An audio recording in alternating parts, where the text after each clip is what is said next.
Bonjour à toutes et à tous. Dans cette vidéo, je vous propose de découvrir ce qu'est une thermistance et de l'utiliser pour réaliser une mesure de température avec une carte Arduino Uno. Alors, la thermistance, c'est un composant comme celui-ci là. Donc cette thermistance, c'est celle qui se trouve dans le kit Elego que je vous ai proposé pour pouvoir découvrir l'environnement Arduino. Donc c'est un composant qui fait à peu près 2 mm de diamètre, qui coûte quelque chose comme 1 à 2 centimes. C'est un composant extrêmement bon marché. Et on va voir maintenant quelles sont ses propriétés, comment on peut l'utiliser avec une carte Arduino Uno. Donc la thermistance possède deux symboles. Le symbole international, c'est celui-ci. Le symbole américain, celui-là. On trouve fréquemment le symbole international dans les représentations. La caractéristique, la voici. Donc ça ressemble un petit peu à une hyperbole, une exponentielle décroissante aussi. Donc on va voir par la suite à quoi ça correspond. Quelle est vraiment cette caractéristique? La dépendance avec la température est ici, et donc là on a la valeur de la résistance. Donc je vous le disais, c'est un composant extrêmement bon marché. Sur AliExpress, vous pouvez en trouver des paquets de 100 pour 2 centimes. On comprend assez facilement pourquoi ce composant est largement utilisé dans les réfrigérateurs par exemple. La plage de température elle est plus large que ce qu'on trouve pour les thermomètres à base de puces silicium. Parce qu'on va au-delà des 150 degrés de ces thermomètres silicium. Et cette caractéristique, on l'a vu, elle est très non linéaire. On parlait de forme d'hyperbole tout à l'heure, d'exponentielle décroissante, donc c'est très non linéaire. Alors il existe par conséquent différents modèles qui peuvent être utilisés. Le plus connu d'entre eux, c'est le Steinert-Hart. C'est un modèle qui donne 1 sur T en fonction donc, du logarithme de la valeur de la thermistance et de 3 coefficients A, B et C. Ces 3 coefficients A, B et C peuvent être parfois obtenus dans certaines documentations, mais c'est loin d'être le cas en général. Alors avec ces 3 coefficients, que l'on peut mesurer si on dispose d'un thermomètre de référence et de 3 points de mesure, eh bien, on pourra donc les déterminer, ces 3 points, et avec ça, on obtiendra une précision de l'ordre de 0,2% pour une plage de température de moins 50 à 200 degrés. Mais ça nécessite effectivement de disposer d'un thermomètre de référence et de réaliser 3 points de mesure pour déterminer ensuite A, B et C. Donc par conséquent, comme c'est quelque chose de relativement lourd, que les documentations ne fournissent pas nécessairement A, B et C, on a plus souvent recours à un modèle qui utilise ce qu'on appelle le modèle du bêta, le coefficient bêta donc de cette thermistance, avec cette fois-ci une résistance de la thermistance, RT en fonction de la température T, température absolue, égale à RT à une température de référence T0, exponentielle bêta fois 1 sur T moins 1 sur T0. Donc T0 c'est une température de référence et très souvent c'est 25 degrés C. Le coefficient bêta est donné par la documentation. Avec cette approche, j'obtiens une précision de l'ordre du plus ou moins 1% entre 0 et 100 degrés. La précision évidemment sera améliorée si on décide de travailler sur une plage plus restreinte. Et effectivement, quand on utilise ça pour une mesure de température dans un réfrigérateur, on est sur une plage qui est beaucoup plus restreinte. Pour un thermostat d'ambiance à la maison, c'est pareil, la plage sera beaucoup plus petite que cette plage de 0 à 100 degrés. Donc on obtiendra facilement une bonne précision avec cette thermistance. Donc ici, on utilise la résistance qui est présente dans le kit Elego. C'est une thermistance de référence MF52A 103F 3950. Je vous propose tout de suite de voir dans la documentation à quoi correspondent ces paramètres. Donc MF52, donc c'est la série. A, c'est donc pour préciser qu'il n'y a pas d'emballage en quelque sorte des broches. Ensuite, le troisième paramètre, c'est la résistance à la température de 25 degrés C. Donc pour nous, c'est 103. Alors ça ne veut pas dire 103 ohms, ça veut dire en fait 10 fois 10 puissance 3 ohms. Alors, on retrouve l'écriture habituelle des valeurs de résistance. Donc c'est une résistance de 10 kΩ à 25 degrés C. Le paramètre bêta, le voici. Ce paramètre bêta, il est fourni pour une plage de température de 25 à 50 degrés. Il permet donc de vérifier les points 25 et 50 degrés avec la caractéristique du modèle du bêta. Dans notre cas, ce coefficient bêta, il est de 3950 Kelvin. Alors on va pouvoir exploiter tout ça pour effectuer effectivement la mesure de la température. Donc la caractéristique, une exponentielle qui est donc décroissante, d'après ce qu'on a vu ici.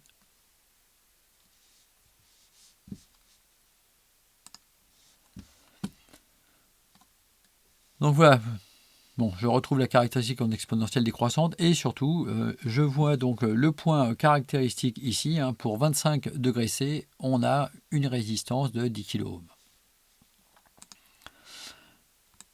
Alors, sur nos microcontrôleurs, on ne dispose pas de dispositif capable de mesurer une résistance. Donc par conséquent, il va falloir trouver un autre moyen pour pouvoir exploiter donc notre thermistance. La solution la plus simple, c'est de placer la thermistance dans un pont diviseur de tension.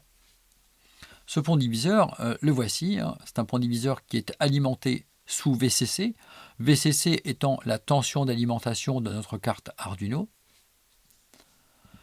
On place en haut du pont la thermistance et en bas du pont, on va placer une résistance R0 dont on fixera la valeur tout à l'heure. Généralement, quand je dis généralement, en fonction du type d'approximation que l'on veut réaliser, mais dans l'approche la plus simple, on choisit R0 égale à la valeur de la résistance de la thermistance à sa température de référence, c'est-à-dire sa valeur à 25 degrés. Et nous, pour une première expérimentation, on choisira R0 égale 10 kΩ. Alors ici, on vient mesurer ce qui sort du pont diviseur, c'est-à-dire le potentiel VT, donc à la liaison entre les deux résistances, donc à la sortie du pont. Cette mesure, elle se fait avec le convertisseur analogique numérique du microcontrôleur qu'on utilise, pour lequel la référence a été choisie à VCC. Vous pouvez remarquer qu'on prend la même référence que ce qu'on a ici pour le pont diviseur. Avec un intérêt, c'est qu'on va le voir par la suite, ce VCC va disparaître des calculs. Et donc on aura un système qui ne sera pas sensible aux variations de VCC. On obtient à la sortie une grandeur numérique notée ADC, qui est codée sur 10 bits. Et on peut obtenir la valeur VT en volts en effectuant la conversion suivante, VCC sur 1024 fois la valeur ADC qui provient du convertisseur analogique numérique. Alors, ce qui m'intéresse, moi, c'est d'être en mesure d'utiliser cette relation-là. Pour pouvoir exploiter cette relation, j'ai besoin de connaître RT. Et à partir de l'expression du diviseur, je vais pouvoir donc déterminer la valeur de RT. Donc je vous propose d'écrire donc la relation d'abord du diviseur de tension. Donc cette relation. Non, c'est pas ça que je voulais faire, mais pas du tout, du tout.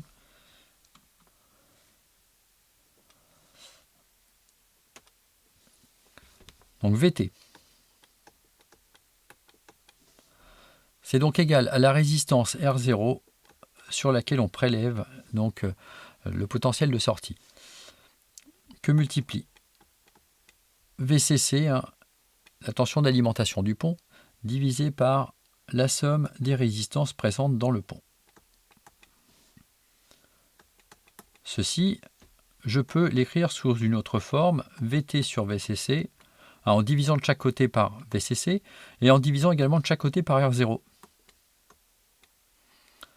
Numérateur et dénominateur, pardon, par R0.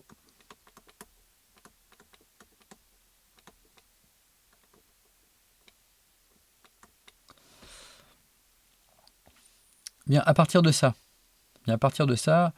je vais pouvoir utiliser l'expression qui se trouve ici pour la conversion. Et je peux également diviser par VCC de chaque côté. Là. Et j'obtiens donc du VT sur VCC égale à ADC sur 1024. Donc j'ai deux relations qui nous fournissent VT sur VCC. ce qui va me permettre de faire disparaître VT sur VCC. Et je vais donc obtenir finalement, alors ADC sur 1024 égale 1 sur 1 plus RT sur R0. Bon, à partir de là, il est assez facile d'obtenir RT. On a donc du 1 plus RT sur R0 égale à 1024 sur ADC. Ce qui permet d'exprimer RT égale à R0, facteur de 1024 sur ADC moins 1. Cette expression de RT, je peux la remplacer dans la caractéristique avec le modèle du bêta. Donc je reprends l'expression qui se trouve là-haut maintenant. Hop, on va faire un petit encart. Et donc on a T égale à 1 sur, donc 1 sur T0, la température de référence de ma thermistance, plus 1 sur bêta, log. Et c'est donc ici que je vais remplacer l'expression de RT par R0. Et donc ici j'aurai le RT de T0, la température de référence, que multiplie 1024 sur ADC moins 1. Donc ça, c'est l'expression que je peux utiliser maintenant pour pouvoir réaliser la mesure de température avec ma thermistance dans un programme Arduino. Alors d'abord, je vous propose de voir comment câbler le circuit correspondant. C'est un circuit très simple.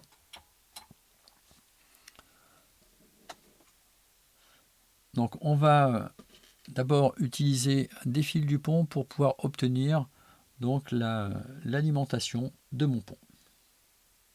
Hop, le plus 5 volts sur le rouge, voilà, comme ceci. La masse sur le marron et on alimente comme ça les deux lignes d'alimentation de la plaquette de test. Ensuite, on va partir du plus VCC avec la thermistance et on va se rendre sur la plaquette de test comme ceci.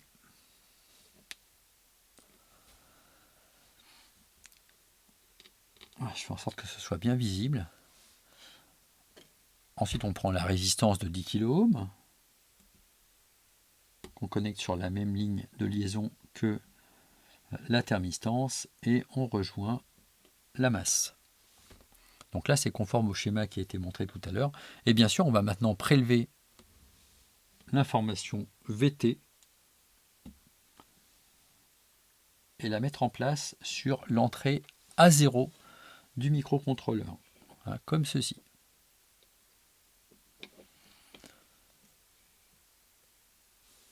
Bien, pour ce qui concerne la programmation maintenant.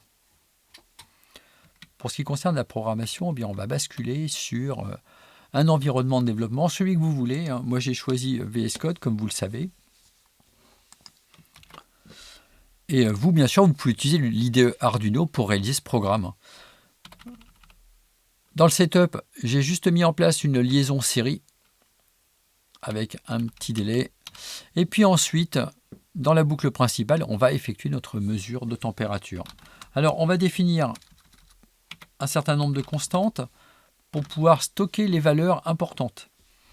Alors, comme valeurs importantes, qui sont des valeurs flottantes, on a d'abord la température T0 de référence. Cette température T0 de référence, je vous rappelle que c'est une température qui doit être exprimée en Kelvin. Donc 25 degrés en Kelvin, c'est 25 plus 273,15. Ensuite, on a RT0. Ça, c'est la résistance à la température de référence. Et on l'a vu, c'est 10 kΩ.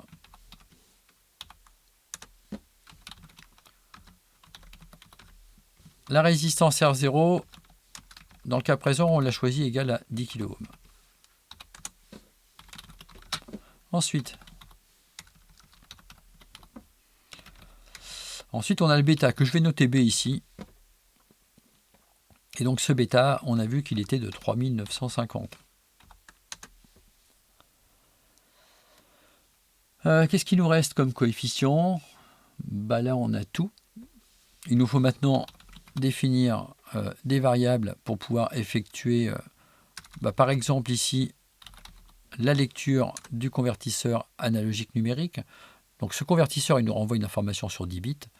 Cette information sur 10 bits, elle doit être stockée dans un mot de 16 bits, donc de type U116T. Donc ça, c'est ce que j'ai très souvent noté VT-indice-N. Bon, ça correspond aussi à ADC. Bon, on va marquer ADC. Non, parce que ADC, c'est déjà utilisé, donc voilà pourquoi je l'utilise pas là. Donc VT-indice-N. Et puis, bien sûr, la température, qui sera donc de type float. Donc c'est parti maintenant pour l'écriture du programme à proprement parler. D'abord, on va commencer par effectuer la lecture de la grandeur analogique au travers du convertisseur, c'est-à-dire VTN égale analog read de l'entrée à 0.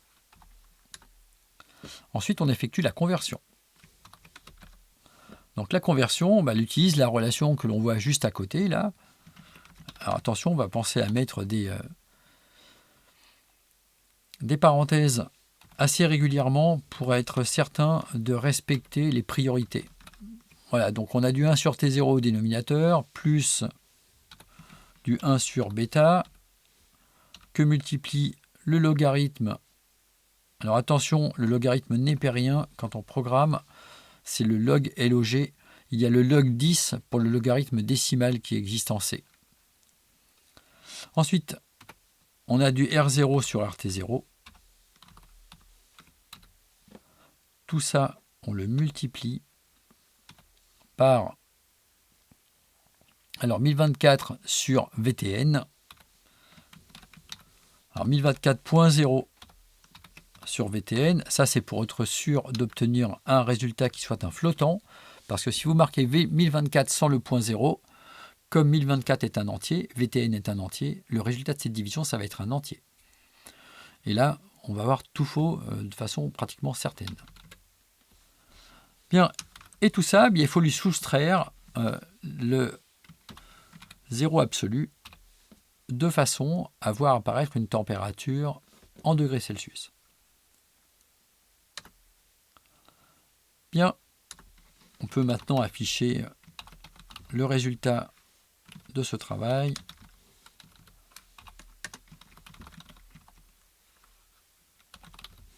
Avec un println ici pour clore l'affichage donc de la température. Bien, on va compiler, réaliser l'édition de lien, téléverser et finalement visualiser la température mesurée. Bon, évidemment, j'ai pas mis de délai, donc ça va assez vite. Bon, j'ai les mains froides, mais si je prends entre mes doigts la thermistance, on voit la température augmenter. Alors, je vais vous confirmer que j'avais les mains froides tout à l'heure. Donc voilà, je vais avoir du mal à faire monter la température tellement j'ai les mains froides. Allez, avec un petit peu de respiration. Voilà, ça monte de façon beaucoup plus sensible et vous pouvez remarquer d'ailleurs que ça monte très vite. En fait, le temps de réaction, ou ce qu'on appelle plutôt le temps de réponse, à 63%, c'est 7 secondes pour cette thermistance, c'est donc très rapide. Alors 7 secondes à 63%, ça veut dire en gros qu'il va falloir 35 secondes pour avoir la valeur pratiquement définitive. Alors, ce que je vous propose maintenant, c'est d'aller un petit peu plus loin dans la connaissance de cette thermistance et surtout de ce que réalise ce travail avec le pont diviseur. Et ça, je trouve que c'est quelque chose d'intéressant à voir.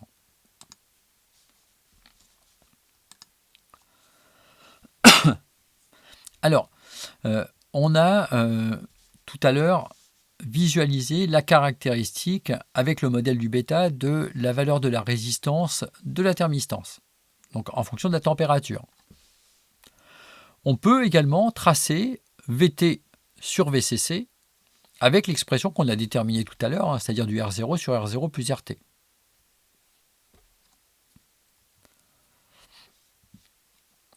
Bon, les 25 degrés n'ont rien à faire là.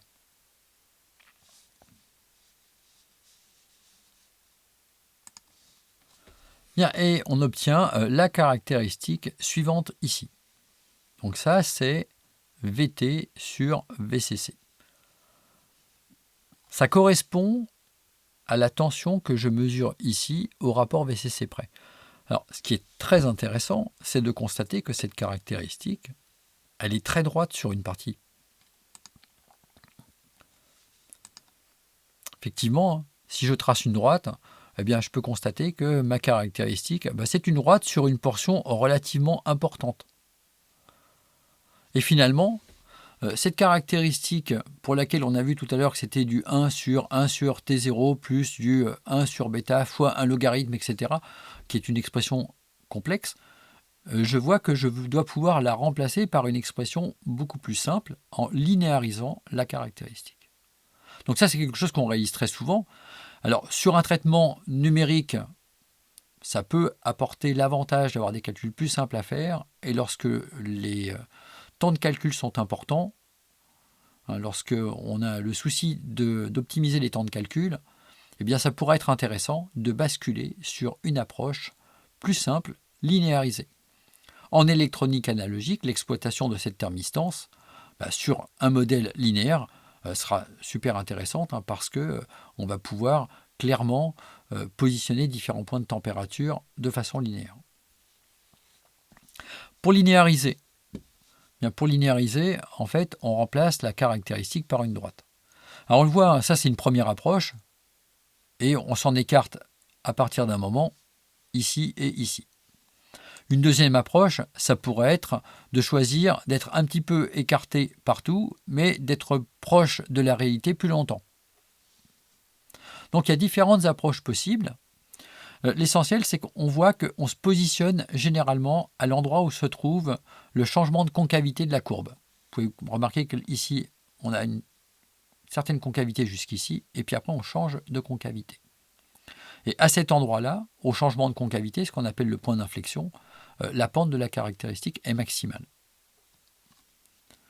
Pour linéariser cette caractéristique, il suffit de prendre 2 points. Donc 2 points pour pouvoir calculer la pente, par exemple, et puis ensuite l'ordonnée à l'origine. Cette ordonnée à l'origine, on l'a ici, à l'intersection de la droite que je viens de tracer. Effectivement, à l'origine, ici, lorsqu'on a t égale 0, on mesure à peu près 0,22. Bien, puisqu'il s'agit d'une droite, je peux considérer que mon VT sur VCC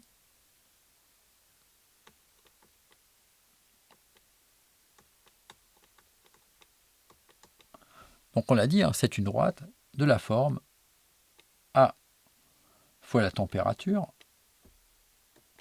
plus B, l'ordonnée à l'origine. Donc A, c'est la pente, B, c'est l'ordonnée à l'origine. Pour pouvoir les déterminer. Alors l'ordonnée à l'origine, pas de difficulté, on l'a vu tout à l'heure, on a vu que c'était ici le 0,22. Donc ça, c'est 0,22. Ensuite, la valeur de A. La valeur de A, c'est la pente. Donc il suffit de considérer un accroissement de la caractéristique sur un intervalle. On va essayer de choisir un intervalle qui permettra une mesure facile. Donc une mesure facile, une mesure facile. Eh bien, on va partir avec le point 0, évidemment. Et puis on va aller comme ça jusqu'au point qui va couper la caractéristique là-haut. Juste ici. Donc ici, en 50 degrés, on est à 0,78. Donc 0,78 à 50 degrés. Et on a vu également qu'on avait 0,22 à 0 degré. Ça me permet d'obtenir une pente qui va donc être de 0,78 moins 0,22 sur 50.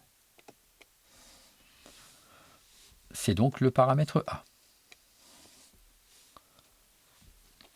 C'est ce que je vous propose de mettre en place maintenant dans le programme Arduino. Et puis on va visualiser comme ça la différence qui existe donc, par rapport à ce qu'on a obtenu avec l'expression beaucoup plus lourde. Alors ce VT sur VCC, il faut quand même faire un petit retour. Qu'est-ce qu'on a vu précédemment? C'est que ce VT sur VCC, c'était égal à ADC sur 1024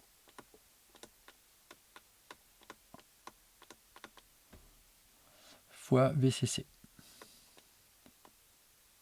Non, c'était sur uniquement ADC sur 1024.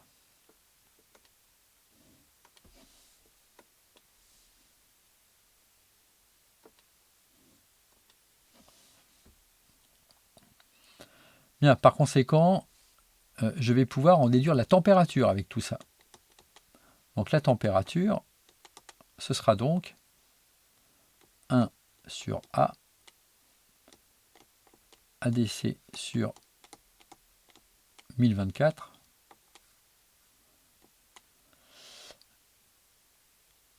moins B. Alors sous cette forme-là, c'est peut-être pas la forme la plus intéressante. On va pouvoir encore simplifier ça. Ça va donc s'écrire 1 sur A fois 1024 fois ADC moins B sur A. Voilà. Bien, c'est ce que je vous propose donc de programmer maintenant.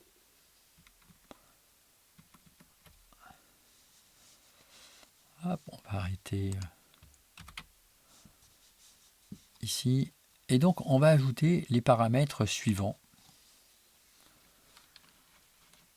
Donc, mon coefficient A. Alors, attention, parce que j'en ai caché une partie là.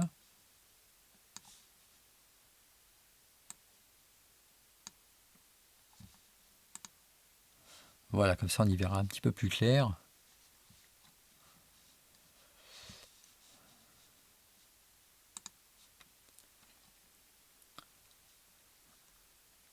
Alors, le coefficient A, const float A égale. Alors, on a dit que c'était 0,78 sur moins 0,22. 0,78 moins 0,22 sur 50. Le coefficient B, ce sera donc 0,22.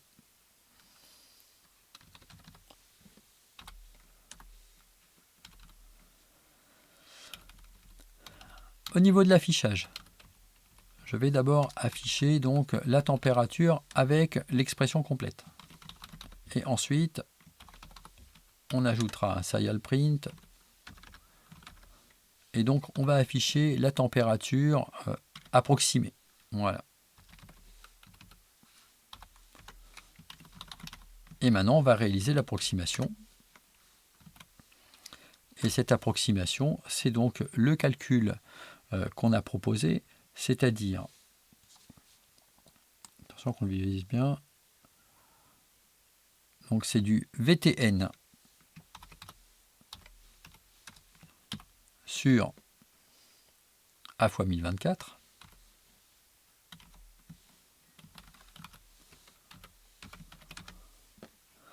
et puis ensuite on va ajouter B sur A. Alors moins B sur A.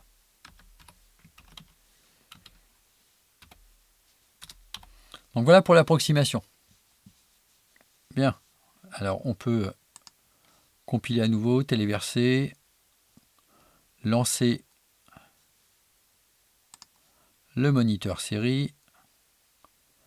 Et voilà ce qu'on obtient. Donc deux valeurs qui sont extrêmement proches. Bon, c'est tout à fait normal, hein, c'est attendu puisque finalement on a une caractéristique qui a été très largement linéarisée avec le pont diviseur. Voilà, si je réchauffe un petit peu ma thermistance, j'ai un petit peu de mal à la réchauffer.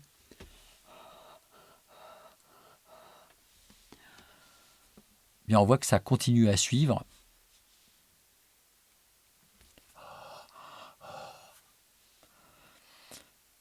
Bon, vous avez compris, quand on a les mains froides, c'est pas évident. Voilà. Donc là, ça montre effectivement comment on peut linéariser une thermistance pour pouvoir obtenir un calcul plus simple à partir donc de deux coefficients. C'est effectivement ce qui est retenu finalement dans un certain nombre d'appareils qui eux fonctionnent totalement en analogique et pour lesquels finalement on va exploiter ce modèle de linéarisation à partir du pont diviseur. Alors pour aller un tout petit peu plus loin, tout à l'heure on a parlé de point d'inflexion sur la caractéristique VT sur VCC. Ce point d'inflexion, pour déterminer sa position, il suffit de réaliser la dérivée donc de VT sur VCC, on obtient une caractéristique comme ceci. Et ici, on obtient exactement ce qui correspond à la pente au point d'inflexion, c'est-à-dire à l'endroit où la concavité va changer. Et maintenant, si on s'intéresse à un cas particulier, la mesure de la température dans un réfrigérateur, eh bien, on aura tout intérêt à déplacer le point d'inflexion pour se situer dans la zone qui nous intéresse en termes de mesure dans un réfrigérateur. Alors, j'ai établi une zone de -2 à +12. En réalité, on serait plutôt de +2 à +10 degrés dans un réfrigérateur, et encore +2 à +8. Et dans cette zone-là, eh bien, ce qu'on voit, c'est que la caractéristique, dès lors qu'on choisit correctement la résistance R0, donc ici, je l'ai ajusté de façon à ce qu'on soit positionné au niveau du point d'inflexion sur la température moyenne de la plage qui nous intéresse dans le réfrigérateur, température moyenne de 5 degrés, et on obtient une caractéristique de VT en fonction de la température qui est une droite à partir de ce moment-là. Donc vous voyez ce composant qui est une thermistance qui est particulièrement non linéaire, finalement on peut tout à fait l'exploiter correctement et même l'avoir sous une forme linéaire dès lors qu'on choisit le bon montage et les bonnes valeurs de composants. Voilà, c'est une vidéo qui était un petit peu longue et qui donc se termine sur cette linéarisation pour un réfrigérateur. Je vous remercie d'avoir suivi cette vidéo. Je vous rappelle que si vous appréciez mes vidéos, vous pouvez tout à fait participer à mon travail par vos dons sur PayPal en vous rendant sur ge2i.eu. Et à bientôt pour de nouvelles vidéos. Dernière chose, n'oubliez pas les pouces bleus si vous avez apprécié la vidéo, évidemment. Et puis abonnez-vous, mettez des commentaires sur la vidéo. J'y réponds la plupart du temps, en tout cas quand j'ai le temps. Merci d'avoir suivi cette vidéo et à bientôt pour d'autres vidéos.